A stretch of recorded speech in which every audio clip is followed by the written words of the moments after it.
Hello, this is Tola from Trifield Productions with another Blender quick tip. And in this quick tip, I'm going to show you how you can import or obtain VFX elements into Blender fairly easily by using the Dynamic VFX Elemental Asset Pack. It's not free, but there are different levels of cost, so to speak. Let's go to the site to see what they have to offer. This is on the Superhive market, which used to be Blender Market. But for the full Dynamic VFX packs, it's $49. For the Essential VFX pack, which contains the energy beam, the fire emitter, lightning, particle trail, smoke plume, muzzle flash, and sparks VFX, is $9.99. And then you can try it out for free, which with limited access to the pack, just for free, $0. So yeah, you can try this out first to see if you like it or not. And from what I've tested, it's pretty good. It works apparently in Blender 4.3 only, but I'm using the 4.1 version of Blender, and it seems to work fine for me in 4.1. Renders and even in cycles, and obviously cycles looks better. But the installation process is just having the file path available for Blender to use. Once you've downloaded the zip file, I'll leave a link of the download page below the video in the description. But once you download the zip file, just unzip it. I've already done it myself. And to have the file path recognized by Blender, left click, right click, copy. Let's minimize this. Let's go to Edit, Preferences, and go to File Paths here. Click on the plus sign, left click there, Control V to paste the file path in there. Double click, Add Asset Library, and there you go. Now let's click on the burger widget to make sure we accept or save the file path in Blender, and then we're done. And I'm going to press A on my keyboard, select everything in the viewport, and then press delete.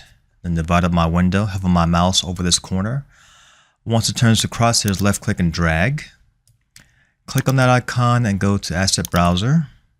Click on that option from the drop down menu, click on Dynamic VFX Elements. And there we have it. It's right there. Now with this asset pack, usually with asset packs, when it comes to the parameters for adjusting the way the elements look in your viewport, they're pretty much consistent. For the most part, it's like that with these asset packs, of these assets here. But some of them kind of change. I'm not going to go through everything. You guys can download yourself and just go through it because it's got a lot of VFX in it. It's got weather, snow, rain, dust, tornadoes. It's got particle fish systems, butterflies. It's got fog here, leaves, explosions, lightning, balloons, smoke trails, fire trails. So it's got a lot to offer. But let's drag in the fire. And when you see this icon, this means a collection, which means that this element or elements with this icon at the bottom contain a collection that you can adjust. But let's left click and drag this in, the fire part of it, campfire. And this is what we get. We get this mesh of fire. When we press play on our keyboard, you can see it's already animated and it has embers coming out of it. Now, we're in Eevee at this point, and we'll just stick with Eevee for the tutorial.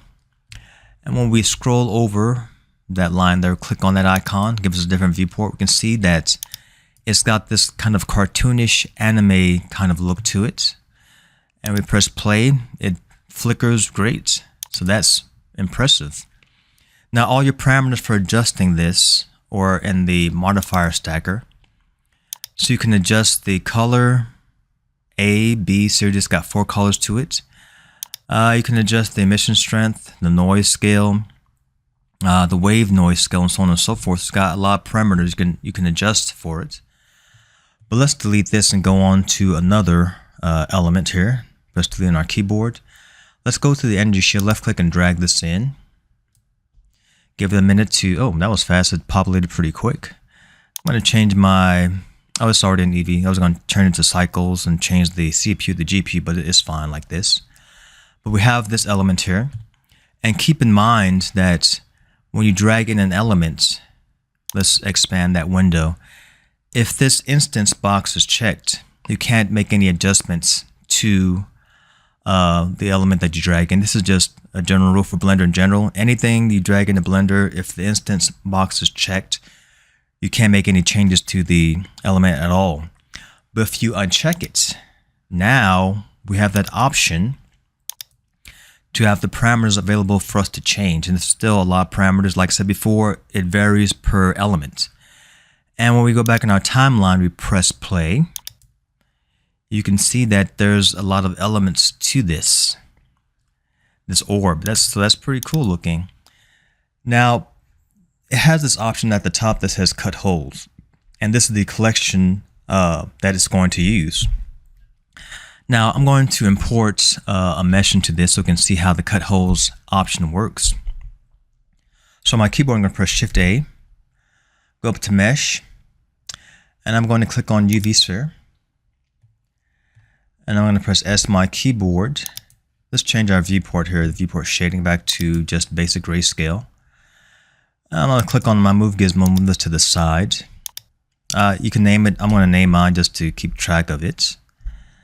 What am I going to, this sphere? Okay, I can name it here too. So I'm going to call this cutter, C-U-T-T-E-R, enter.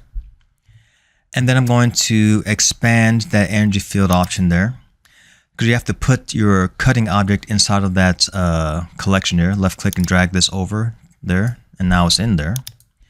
Now when I press play on my keyboard, I'm going to click on my orb there, go back to my options here, and activate cut holes toggle. Now let's see what this is going to do. I'm going to pull this sphere into our orb here, and I'm going to go back into my timeline. I'm going to change my viewport shading again to Eevee. Give it a second to populate there. I'm going to press play. Let's see what happens. Okay, there we go. Look at that. See, now it's cut holes and it's active. So no matter where I place my element here, could be Suzanne or a square or anything, it's going to have a live preview of our cutting sphere cutting through the orb. So that's pretty nice. So you got all kinds of options for this element here. As I said before, all of these have different parameters attached to them, so you can just change them as you will. And it does a really good job of animating VFX and simulations and things like that according to what you're seeing in the thumbnail.